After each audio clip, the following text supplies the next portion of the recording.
Mr. Sperling, how tough has it been operating without a budget? This administration has not had a budget in 3,000 days.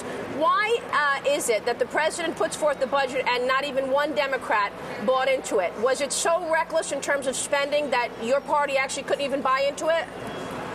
There's about zero truth to anything in the question you just asked, Okay, Maria. where's the budget? Maria, if you look at the president's budget, it has, combined with what's already...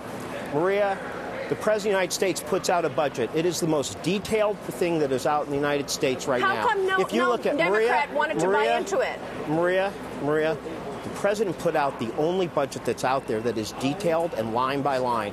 That is a fact. When we were putting forward our budget, Chris Van Hollen, Maria, if you're gonna, you got to let me answer your question, Maria.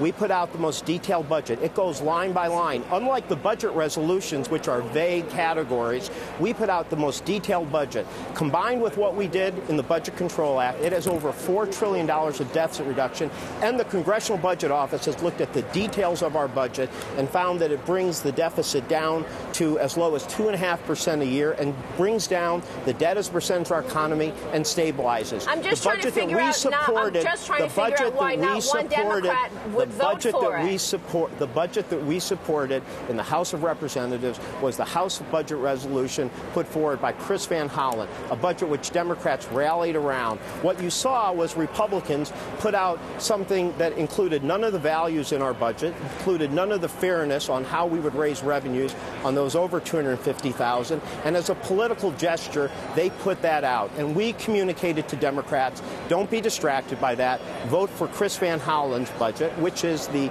Democratic budget resolution alternative, which is a very serious proposal put out by Chris Van Hollen, a true deficit reduction and budget leader in the House of Representatives. So, do you have any thought as far as why not one Democrat voted for that budget? I'm just trying to figure out why it is that this is still in the planning phase and not an actual working budget. In the House, when the House was voting the Ryan plan, the Democratic alternative, which we supported and we felt was the budget that closely resembled our budget, was put forward by Chris Van Hollen. It got considerable number of Democratic votes.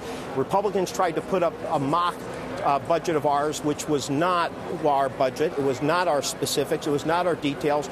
We told Democrats to vote for the House Democratic budget by Chris Van Hollen. It got overwhelming Democratic support, and hopefully in the future that type of balanced plan, balanced revenues, entitlements, the type that Bowles-Simpson called for, will be something that both Democrats and Republicans will be voting for in the future.